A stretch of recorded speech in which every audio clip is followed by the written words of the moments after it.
오늘 주시는 하나님의 말씀은 로마서 12장 3절부터 13절입니다. 내게 주신 은혜로 말미암아 너희 각 사람에게 말하노니 마땅히 생각할 그 이상의 생각을 품지 말고 오직 하나님께서 각 사람에게 나누어 주신 믿음의 분량대로 지혜롭게 생각하라.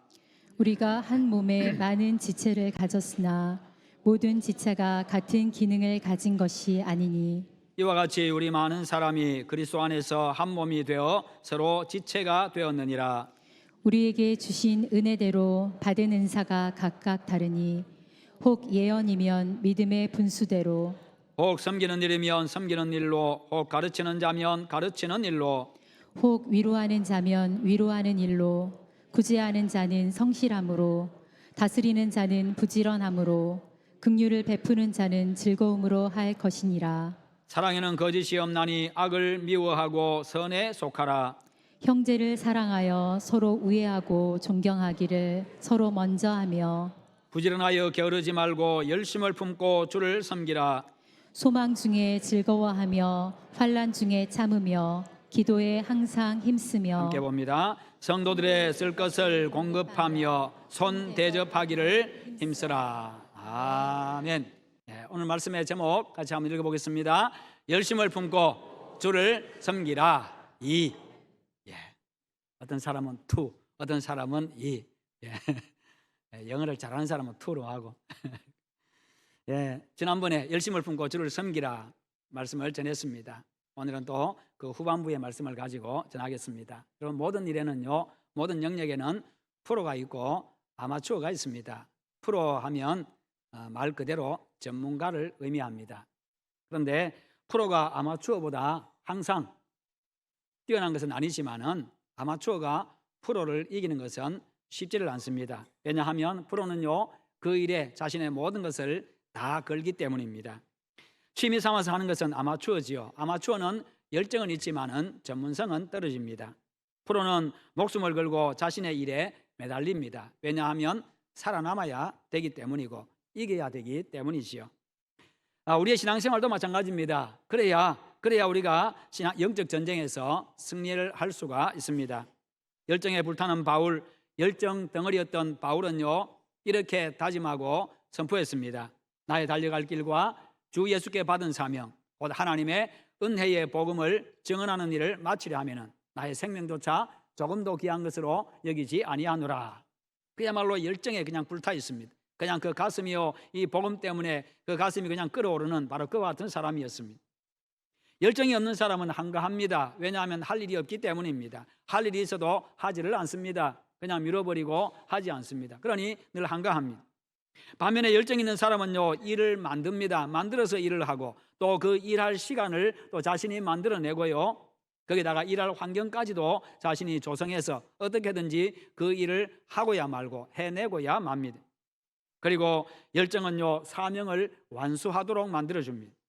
하나님도 열정의 하나님이십니다. 그래서요, 온 천지 만물도 하나님의 열정의 산물이고요, 예수 그리스도의 그 십자가도 하나님의 열정의 산물이었습니다. 나를 얼마나 사랑하시는지, 얼마나 뜨겁게 사랑하시는지, 당신의 아들을 나 대신 십자가에 죽게 하실 만큼 그렇게 뜨겁게 사랑하시는 그 하나님.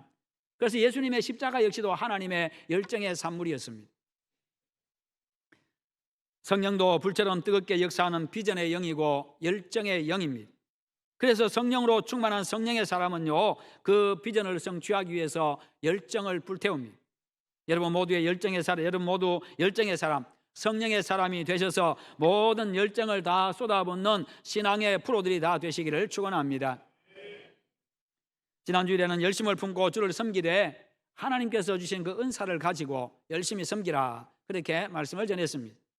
오늘은 받은 은사를 가지고 어떻게 섬길 것인지, 그래서 오늘 말씀을 근거해 가지고 전하도록 하겠습니다. 그러면 받은 은사를 가지고 어떤 자세로 봉사하라고 말씀합니까? 5가지로 이야기하는데요, 첫째는 선에 속하여서 사랑으로 봉사하되 내가 먼저 하라라고 말씀합니다. 선에 속하라, 사랑으로 봉사하라, 그리고 내가 먼저 하라. 진정한 사랑을 하려면요, 선에 속해야 됩니다. 왜냐하면 사랑은 선에 속한 것이기 때문입니다. 악을 좋아하고 악에 속한 사람은 사랑을 흉내낼 수는 있어도요, 진짜 사랑은 할 수가 없습니다. 흉내내는 사랑은요, 거짓과 악을 사랑으로 포장한 거짓 사랑일 뿐입니다. 그리스도인의 사랑은요, 독생자 예수 그리스도를 나를 위해서 아낌없이 내어주신 희생적인 그 사랑에 기초한 사랑입니다. 그래서 진정한 사랑에는요, 거짓이 없습니다. 진정한 사랑에는 자기 희생이 따릅니다. 하나님의 자녀가 되어서 한 몸을 이루게 된 지체들은 형제애를 발휘해 가지고 거짓 없는 사랑을 서로 나누라, 그렇게 말씀하고 계시는 겁니다. 이는 세상의 혈육 관계를 뛰어넘는 겁니다. 세상의 혈육 관계를 뛰어넘어 가지고 예수 그리스도의 피로 성도가 하나됨을 나타내고 있는 거지요. 그리고 우애하고라고 말씀합니다. 우애하고, 이것은 가족처럼 사랑하는 애정 깊은 헌신적인 이런 뜻을 가지고 있습니다. 우애하는, 이것은 가족처럼 사랑하는 헌신적인, 그리고 애정 깊은 이런 의미를 가지고 있습니다. 그러니까 교회 공동체 안에서 형제 우애에 있어 가지고는 친형제 자매처럼 헌신적이고 애정 깊게 그렇게 서로 사랑하라는 것입니다. 그것이 가능한 것은 예수 그리스도의 희생적인 사랑에 기초하고 있기 때문입니다. 우리 그리스도인의 사랑은 항상 이렇게 예수님의 그 사랑, 예수님의 희생의 그 사랑, 그 아가페의 사랑에 기초를 하고 있습니다. 거짓 없는 사랑의 모습은 존경하기를 먼저 하는 겁니다. 진짜 거짓 없이 사랑하면요, 다른 사람을 존경합니다.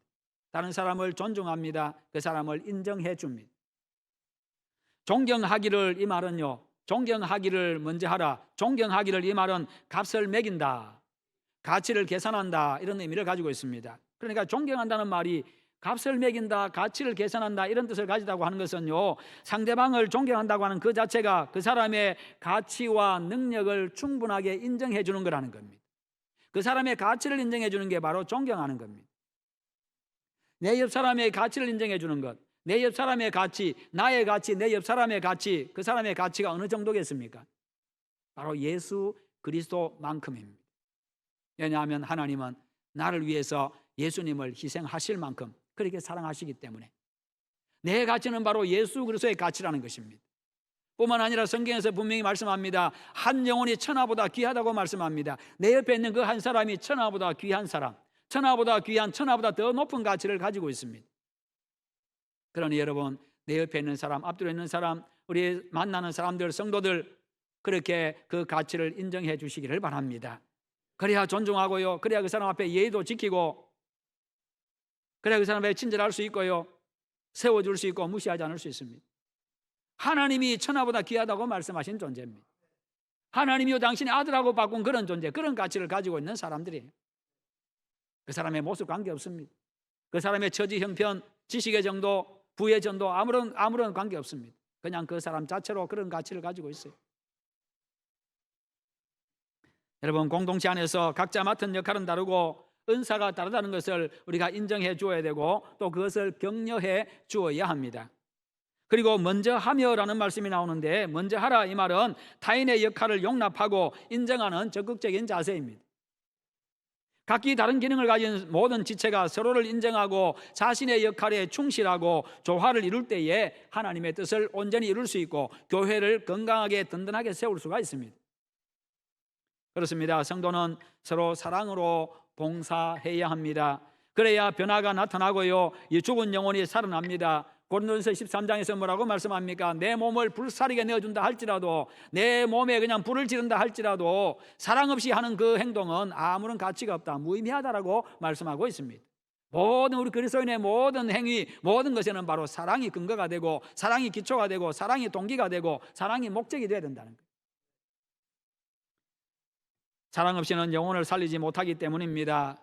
그래서 우리가 전도할 때, 복음 전할 때, 예수 믿자고 이야기할 때 그 영혼을 사랑하는 마음으로 그렇게 해야 하고, 전도하기 전에 전도하러 나갈 때에 하나님 나에게 영혼 사랑의 마음을 주십시오, 그렇게 기도하고 나가고. 여러분, 우리의 믿음과 능력을 우리의 믿음에다가, 우리의 능력에다가, 우리의 은사에다가, 거기다가 이 사랑의 너그러움으로 감싸야 됩니다. 그것을 사랑의 너그러움으로 감싸고 사랑의 포근함으로 그것을 감싸야 돼요. 사랑의 너그러움과, 여러분, 사랑하면 한없이 너그럽잖아요. 사랑하면 한없이 따뜻하잖아요. 바라보는 눈빛이 따뜻하고 대하는 마음이 따뜻하고요. 그냥 뭐든지 아름답게 보이고 뭐든지 사랑스럽게 보이고 그냥 다 용납이 되고 그런 사랑의 너그러움, 사랑의 포근함으로 내 능력도 감싸고 내 받은 은사도 감싸고 그렇게 해서 그것을 가지고 그렇게 봉사하고 사랑으로 섬기라는 겁니다. 사람을 근본적으로 변화시키는 것은 사랑이기 때문입니다. 여러분, 사랑에는요 모든 게 다 녹는 법입니다. 사랑에는 모든 게 다 녹아버립니다. 남편도 아내도 자녀도 사랑받으면 변화되고요, 자신감이 넘치고요, 영혼이 살아납니다. 그런 사랑을 항상 내가 먼저 하라라고 말씀하고 있습니다. 여러분, 항상 내가 먼저 사랑하는 여러분 되시기를 축원합니다. 서로 내가 먼저 할 때 기쁨과 행복이 넘치는 그런 사랑의 교회 공동체가 됩니다. 그런 사람, 그런 교회가 세상을 변화시킬 수 있고요, 살릴 수 있습니다. 그런 여러분, 그런 우리 교회 되기를 축원합니다. 두 번째는요, 가슴에 불을 품고 주를 섬기는 마음과 자세로 봉사해야 합니다. 가슴에 불을 품어야 돼. 뜨거운 가슴을 가지고 주를 섬기는 마음 가지고 주님을 섬기는 마음으로 봉사하라. 서로 봉사하라고 말씀하지요. 영국 런던의 메트로폴리탄 교회는 그 유명한 찰스 스펄전 목사님이 목회했던 교회였습니다. 1866년에 그 교회 소속 교인이 4,366명이었습니다. 그 교회 등록교인, 그 교회 소속한 교인이 4,366명. 그 당시에는 세계에서 가장 많이 모이는 교회였습니다. 근데 스펄전 목사님이 어느 날 설교하면서 이런 이야기를 했습니다. 여러분, 주님을 향해서 가슴이 뜨거운 사람 12명만 있으면, 주님을 향해서 가슴이 뜨거운 사람 12명만 있으면 이 런던의 삭막하고 고독한 환경을 기쁨이 충만한 곳으로 바꿀 수 있습니다. 그러나 4,366명이 다 미지근하다고 한다면 아무것도 할 수 없습니다. 그렇게 이야기를 했습니다. 여러분, 12명만 있어도 한 사람의 영향력이 그만큼 크다는 거예요. 왜요? 그 한 사람, 뜨거운 가슴 뜨거운 그 한 사람에게 성령이 역사하기 때문에, 하나님이 역사하기 때문입니다. 하나님이 일하시기 때문이에요. 여러분, 모세가 능력이 있는 게 아니잖아요. 모세가 능력이 있는 게 아니었습니다. 말도 잘 못했습니다. 조리 있게 말도 잘 못했습니다. 양들 치느라 40년 동안 광야에 생활하다 보니까 그런 모세도 하나님이 함께 하시니 능력을 나타내고 그 백성들 이집트에서 불가능한 일을 행한 거잖아요. 이와 같이 가슴 뜨거운 사람 한 명의 영향력이 그만큼 큽니다. 그렇습니다. 오늘날 이 험악한 시대를 이기고 승리의 삶을 살려고 하면요, 주님과의 관계가 뜨거워야 합니다. 주님을 열심히 사랑하시고 주님을 뜨겁게 사랑하시기를 축원합니다. 그러면 우리의 가슴도 뜨거워집니다. 어떻게 하면 우리가 주님과 관계가 뜨거워질 수 있습니까? 항상 바울처럼요, 자신의 부족함을 인식하고 그것을 인정하고 그 부족함을 채우려고 하는 그런 노력이 필요합니다. 안토니오라고 하는 수도사가 있었습니다. 오랜 세월 동안 수도원에 들어가서 수도를 했습니다. 말씀을 묵상하고 절제생활하고 금욕생활을 하면서 수도 생활을 했습니다. 그러다가 이만하면 됐지 하고 수도원에서 나오기 위해서, 졸업하기 위해서 시내에 내려가가지고 구두를 들고 내려가서 수선공에 구두를 맡겼습니다. 이거 좀 수선해 주세요. 그렇게 맡겼습니다. 그러더니 이제 수선공 일을 하기 시작하는데 옆에 있으니까 심심하게 돼서 말을 걸었습니다. 아저씨, 가족이 몇 명이나 됩니까? 물었더니 예, 제 아이들이 8명 있고 제 아내하고 저하고 10명입니다. 수도사가 깜짝 놀랐습니다. 달리 애들이 많아서 놀란 게 아니고 옛날에는 웬만하면 그 정도 됐잖아요. 우리 집에도 11명인데 그 이전에 1800년대 이럴 때 그 이전에는 얼마나 더 많았겠어요. 그래서 깜짝 놀라가지고, 아니 그러면 이렇게 구두 고치는 일 해가지고 굶지 않고 살아갈 수 있습니까? 먹고 살 수 있습니까? 수성공이 한참 있다가 이야기를 합니다. 예, 저는 주님의 종들이 편안하게 신발을 신을 수 있도록, 편안하게 신발 신을 수 있도록 편안한 신발을 이렇게 편안하게 만드는 것이 내가 할 일이고, 그 다음은 하나님이 책임져 주시겠지요. 그렇게 이야기하는 것입니다. 그 이야기를 듣고 이 안토니오가요, 자기 스스로의 부족함을 깨닫고 내가 아직 멀었다. 수십 년을 내가 수도원에 있었지만 내가 아직 멀었구나. 그렇게 생각하고는 다시 수도원으로 들어갔다고 합니다. 여러분, 우리에게 맡겨진 일은 우리는 그냥 성실하게 열정을 가지고 사명감을 가지고 일하면 되는 겁니다. 그것이 구두를 고치는 일이든 구두를 만드는 일이든.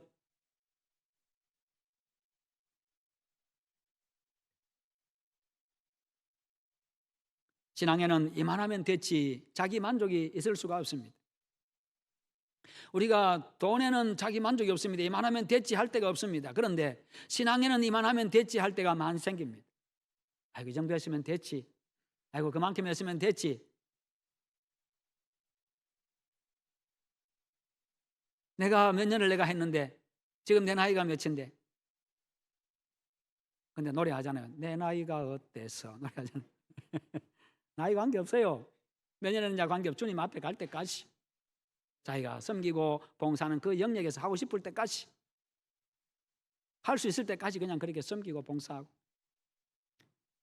이만하면 되지 자기 만족이 있을 수 없습니다. 내가 은혜를 더 받아야 되고, 나는 은혜가 더 필요한 사람입니다. 하나님 나에게 은혜를 주십시오.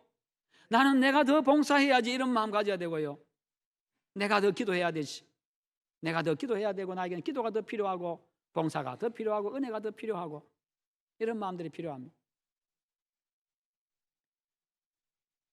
여러분, 그런 자세를 가져야 사랑도 열정도요 계속해서 타오르게 됩니다. 그런 마음 없으면요 금방 식어버려요. 하루가 멀다 하고 그냥 식어버립니다. 그건 누구나 다 그렇습니다. 계속 채워 넣지 않으면요 금방 식습니다. 금방 타오르는데, 가슴이 뜨거운데 계속 채우지 아니하면 그 다음 날 되면 또 식어버리고, 감정 때문에 식어버리고, 기분 나쁘다고 식어버리고, 몸 좀 피곤하다고 식어버리고, 다 식어버립니다. 개인이나 교회나 교회 지도자나 이와 같은 발전, 개혁, 자기 수정, 자기 부족을 느끼지 않고는요 열정의 불은 금방 꺼져버리고 뜨거웠던 가슴도 금방 식어버립니다. 현재 내가 안고 있는 이런저런 고민과 시험거리들이요 실상은 내가 영적으로 식어버린 데서 생긴 부작용은 아닌지 한번 돌아보시기를 바랍니다. 부지런하여 게으르지 말고 열심을 품고 주를 섬기라. 이것이 바로 구원받은 성도가 우리 주님을 섬기는 태도입니다. 부지런하여, 이 말은 나를 부지런하게 만드는 내 안의 진지함, 내 열정, 내 안에 있는 이 진지함이나 열정, 그것이 바로 부지런함이라는 의미입니다. 그러니까요 내 속에 있는 이 진지함과 열정 때문에 부지런할 수밖에 없어진다는 겁니다. 내 의지로 부지런하려고 하면요 이게 잘 안 돼요. 그런데 내 속에 이 진지함이 생겨나고, 사명에 대한 진지함이 생겨나고, 은사에 대한 진지함이 생겨나고, 열정이 생기면요 부지런해질 수밖에 없는 거예요. 왜요? 할 일이 태산 같은데, 할 일이 차고 넘쳐나는데 보이는 게 다 할 일이고요. 그런데요, 그리고 열심을 품고, 이 말은 너희는 영으로 타오르라, 이런 의미입니다. 열심을 품고, 이 말, 너희는 영으로 타오르라, 영으로 타오르라. 하나님께서 주신 은사를 발휘하고 봉사하는 데 있어 가지고 성령께서 주시는 그 힘을 가지고, 그 열정 가지고 하라는 거예요. 열심의 근원이 내게 있는 것이 아니라 성령께 있다는 것을 보여줍니다. 내가 열심히, 내 의지를 가지고 열심히 하려고 하면요 금방 지쳐버립니다. 근데 성령이 주시는 그 마음 가지고 열정 가지고 하면 계속해서 타오릅니다. 지칠 줄 모릅니다. 그런데요 여러분, 주님을 잘 섬기기 위해서는 열심을 품어야 되는데, 열심이라고 해서 다 좋은 것은 아닙니다. 잘못된 열심도 있기 때문입니다. 그래서 성경은 잘못된 열심에 대해서 또 경고하고 있습니다. 잠언 19장 2절에 보면요 지식 없는 소원은 선하지 못하고 발이 급한 사람은 잘못 가느니라. 잘못된 열심은 지식 없이 알지 못하고 급한 마음으로 하는 것이요, 뭐든지 급하게 하다 보면 실수하게 됩니다. 잘못하게 됩니다. 로마서 10장 2절에 그들이 하나님께 열심히 있으나 올바른 지식을 따른 것이 아니니라. 바로 알지 못하고 열심 내다 보면 엉뚱한 방향으로 간다는 겁니다. 바른 열심은 어떤 것입니까? 하나님의 영, 성령에 이끌리는 열심. 내가 만든 그 열심이 아니라 성령에 이끌리는 열심. 이것을 헬라어에서는요 성령으로 끌어오르는 열심이라고 그렇게 성경에 표현하고 있습니다. 성령으로 끌어오르는 열심. 주님을 잘 섬기기 위해서는 성령에 이끌리는 그런 열심이 필요합니다. 우리 열심만으로는요 하나님의 뜻과 상관없는 그런 열심일 수가 있다는 거예요. 우리 열심만으로는요 주님을 섬기다가 금방 지칠 수가 있습니다. 금방 낙심할 수 있습니다. 그래서 내 의지나 내가 이끄는 열심이 아니라 성령에 이끌리는 열심, 성령이 나에게 열정을 주십시오. 나에게 열심을 주십시오. 불타는 마음을 주십시오. 그렇게 기도하시기를 바랍니다. 주님을 섬기면서 주님을 더 의지해야 되는 이유가 바로 여기에 있는 겁니다. 주님이 성령에 이끌리는 열심을 부어주셔야 우리가 주님도 더 잘 섬길 수 있고 끝까지 섬길 수 있습니다. 한결같이 섬길 수 있습니다. 한두 번 하는 거 쉽습니다. 그러나 한결같은 것은 정말 어려운 일이지요. 한두 번 그 자리에 있는 거 쉽습니다만 한결같이 그 자리에 있다고 가는 것 참 어려운 일입니다. 그러나 성령이 함께 하시면 그럴 수 있습니다. 주님이 부어주시는 성령에 이끌리는 열심으로 충만하셔서 주님을 더 잘 섬기는, 교회를 더 잘 섬기는 충성스러운 종들 되시기를 축원합니다. 그리고 주를 섬기라는 말씀이 마지막에 나오는 것은 이 모든 태도가 결국은 주님을 섬기는 일로 귀결되어야 된다는 거예요. 그게 결론이라는 겁니다. 모든 은사가 주님을 섬기는 일에 사용돼야 된다는 겁니다. 그리고 주님을 섬기라는 이 말씀에서 주인과 종의 관계를 보여주고 있습니다. 주는 주인이지요. 섬기는 것은 종이 하는 일입니다. 주를 섬기라. 주인과 종의 관계를 이야기합니다. 열심을 다해서 뜨거운 가슴으로 사랑을 가지고 주님을 섬기라. 그런 의미입니다. 우리의 모든 섬김은 주님을 섬기는 마음으로 섬기는 그런 섬김. 내 옆에 있는 사람을 섬기더라도 주님을 섬기는 마음으로 섬기라. 주님을 향해 가슴이 뜨거운 여러분들 다 되시기를 축원합니다. 세 번째는요, 시험과 어려움이 있다 해도 더 충성하고 봉사해야 합니다. 12절에 소망 중에 즐거워하며 환난 중에 참으며 기도에 항상 힘쓰며. 어렵지만 힘들지만 소망을 가지고 우리는 소망이 있기 때문에 즐거워할 수 있고요, 환난 중에 참으며 섬기고 봉사하다 보면 환난이 있습니다. 어려움이 있습니다. 시험거리들이 있습니다. 그럴 때는 기도하라. 항상 기도하라. 하나님의 도움 구하며 하라는 거예요. 야고보 1장 12절에서 말씀합니다. 내 형제들아, 너희가 여러 가지 시험을 당하거든 온전히 기쁘게 여기라. 이는 너희 믿음의 시련이 인내를 만들어내는 줄 너희가 알미라. 인내를 온전히 이루라. 이는 너희로 온전하고 구비하여 조금도 부족함이 없게 하려 함이라. 섬기다가 시련이 다가오면 기쁘게 여기라. 끝까지 인내하면서 기쁘게 여기고 인내하면서 끝까지 감당하라는 거예요. 그러면 결국 하나님이 나를 온전하게 하신다. 그렇게 말씀하시죠. 온전한 믿음의 사람 되게 하십니다. 그렇게 하려면 기도에 힘써야 합니다. 그러면 주님이 감당할 힘도 주시고 지혜도 주십니다. 특별히 교회 직분 맡으신 분들 기도에 힘쓰십시오. 네 번째는요, 성도들의 형편을 살피고 필요를 채워줘야 합니다. 13절에 성도들의 쓸 것을 공급하며 손 대접하기를 힘쓰라. 성도들의 쓸 것을 공급하며 여기서는 교회 안에서 개인적으로 물질적인 어려움을 당하고 있는 성도들을 두고 하는 이야기입니다. 교회 안에 물질적인 어려움을 당한 자들을 도와주라라고 말씀합니다. 물질적으로 어려운 사람을 도와주는데 그 당시 로마교회 성도들은 대부분 이방인들로 구성되어 있었습니다. 그럼에도 불구하고 그들을 한 가족으로 생각하고 그들을 도우라는 겁니다. 교회는 모든 것을 초월해서 한 몸 공동체, 하나의 공동체이기 때문입니다. 한 가족이기 때문입니다. 우리가 여유가 생기면 돕겠다고 하면요, 평생 한 번도 도우지를 못합니다. 여유가 생기면 돕겠다, 평생 한 번도 못 도웁니다. 여러분들 수십 년 살면서 여유 있었던 적 있습니까?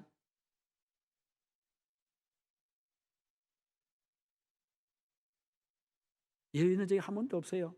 100만 원 있으면 100만 원 있는 대로 다 나가고 300만 원 들어오면 300만 원 있는 대로 다 나가고. 왜요? 쓰임새가 그만큼 또 많아지고요, 나갈 때도 많아집니다. 손 벌린 데도 많아지고요, 온갖 곳에 다 나갑니다. 내가 볼 땐 저 사람 여유 있겠다 하는데 그 사람한테 물어보면 여유가 없어요. 여유 있듯이 여유 생기면 내가 돕겠다, 평생 한 번도 못합니다. 그러나 성경은 우리가요 말씀합니다. 여유가 생기면 도우는 게 아니라 도우면 여유가 생기게 만들어 주겠다라고 성경은 말씀합니다. 이게 성경의 원칙입니다. 성경은 진리입니다. 그대로 됩니다. 여유가 생기면 도우라가 아니라 도우면 여유가 생기게 만들어 주겠다고 말씀합니다. 누가복음 6장 38절에 주라 그리하면 너희에게 줄 것이니 곧 후이되어 누르고 흔들어 넘치도록 하여 너희에게 안겨주리라. 주면 내가 채우겠다. 주면 그 빈 부분 내가 채우겠다. 그것도 넘치게 채우겠다. 이게 주님의 약속입니다. 한번 시험해 보라니까요. 한번 해보시라니까요. 이런 간증들을 많이 듣습니다. 목사님들을 만나도 듣고요, 여러 성도들을 만나면서 많이 듣습니다. 지난 주간에 교회법 연수 갔다가 만난 목사님한테도 이야기하면서요, 그런 이야기를 들었습니다. 그렇게 했더니 하나님이 그렇게 계속해서 채우시더라. 성도들을 통해서 들은 이야기들도 들려주고 자신들이 체험한 이야기도 들려주고. 다섯 번째는 손님 대접하기를 힘써야 합니다. 이것은요, 이 낯선 자에 대한 후한 대접을 말합니다. 낯선 자에 대한 사랑을 이야기하고 있습니다. 손님 대접하기를 힘쓰라. 초대교회 선교에 있어가지고 여러 지역을 다니면서 전도하는 자들, 이 전도자들을 섬기는 것은 대단히 중요한 일이었습니다. 거기다가 구약시대로부터 나그네를 대접하는 것은요, 이 경건 생활의 한 부분이라고 인정을 해 주었습니다. 그것은 바로 경건한 행동이다라고 인정해 준 겁니다. 힘쓰라는 말은요, 재빠르게 동작을 취하다, 추적하다, 이런 의미를 가지고 있습니다. 힘쓰라, 재빠르게 동작을 취하라, 추적하라. 아주 강한 표현이에요. 그러니까요, 어렵고 힘든 사람이 있으면 주저함없이 즉각적으로 하고 적극적으로 찾아내서 도와주고, 손님 대접할 때도 즉각적으로 대접하고, 주저하지 말고 즉각적으로 대접하고, 대접할 사람이 있는가 없는가 찾아내서 대접하고, 그런 의미를 가지고 있습니다. 손 버릴 때까지 기다리지 말라는 것이요. 낯선 자를 대접하는 일은 성도들이 거의 전투적으로 해야 된다는 거예요. 그만큼 적극적으로 기꺼이 후하게 손님을 대접하라는 겁니다. 이게 성경이 요구하는 말씀. 조선 선교 초기 여성의 연약한 몸으로 1912년도에 독신 여선교사로 조선으로 파송받아서 와가지고 22년 동안 광주에서 사역하다가, 우리 이웃 동네 광주에서 사역하다가 1934년도에 죽어서 이 땅에 묻힌 엘리자베스 세핑 선교사가 있습니다. 한국 이름으로 서서평 선교사입니다. 그의 묘비에는 이렇게 적혀 있습니다. Not success, but serve. Not success, but serve. 성공이 아니라 섬김입니다. 성공이 아니라 섬김입니다. 그 묘비에 그렇게 적혀 있습니다. 선교도 성공이 아니라 섬김이고, 목회도 성공이 아니라 섬김이고, 우리의 직분도 성공이 아니라 섬김이고, 교회 각 팀들도 경쟁이 아니라 그냥 섬기는 겁니다. 남들보다 앞서기 위함이 아니라 그냥 섬기는 거고, 인정받기 위함이 아니라 그냥 섬기는 거예요. 사랑으로 섬기고, 겸손함으로 섬기고, 받은 달란트로 섬기고, 은사로 섬기고, 그냥 섬김. 이게 교회. 가정에 가면 그렇잖아요. 가정에는 그냥 섬김밖에 없죠. 그냥 섬김이지요. 교회도 그런 곳입니다. 그것은 주님의 말씀이기도 하고요, 주님이 이 땅에 오신 목적이기도 합니다. 인자가 온 것은 섬김을 받으려 함이 아니라 도리어 섬기려 하고 자기 목숨을 많은 사람의 대속물로 주려 함이니라. 마가복음 10장 45절 말씀입니다. 인자가 온 것은, 예수님이 온 것은 섬김을 받으려 함이 아니라 도리어 섬기기 위해서 오셨고, 자기 목숨을 많은 사람을 섬기기 위해서 내어주셨다, 그렇게 말씀하고, 그것을 위해서 오셨다는 거예요. 주님도 이 땅에 성공하기 위해 온 게 아니라 섬기기 위해서 오셨습니다. 성공하기 위해서 이 땅에 오셨다면요, 당신의 그 전능하신 하나님의 능력, 그 권세를 가지고 세상을 정복했을 겁니다. 많은 사람들을 위해 군림하셨을 겁니다. 많은 사람들이 그 앞에 무릎 꿇게 하시고요, 그냥 부려먹었을 겁니다. 그러나 섬기기 위해서 오셨기 때문에 그냥 낮아지셨고, 낮은 자리로 오셨고 낮아지셨고, 죄인들을 위해서 자신을 희생하셨습니다. 암담한 일제치하에서도 신앙의 지조를 지키고 해방 이후에 고려신학교와 고신총회를 설립했던 주남선 목사님, 한상동 목사님, 그런 분들을 비롯해가지고 많은 믿음의 선배들도 주님을 열심히 잘 섬기고 주님을 위해서 자신을 희생했던 종들이었습니다. 조선 땅에서 열심히 복음을 전한 선교사들, 그리고 우리의 믿음의 선배들 역시도 로마서 16장에 기록된 믿음의 사람들과 같은 사람들입니다. 교회를 위해서, 우리 교회가 70년 전에 세워지고 우리 교회를 지금까지 오게 하기 위해서 열심히 섬기고 충성했던 그 모든 사람들 역시도 로마서 16장에 기록하고 있는 그 믿음의 선배들과 똑같은 사람들입니다. 하나님이 인정하시는 사람들요, 그런 훌륭한 우리의 믿음의 선배들처럼 주님을 잘 섬기는 여러분 되시기를 축원합니다.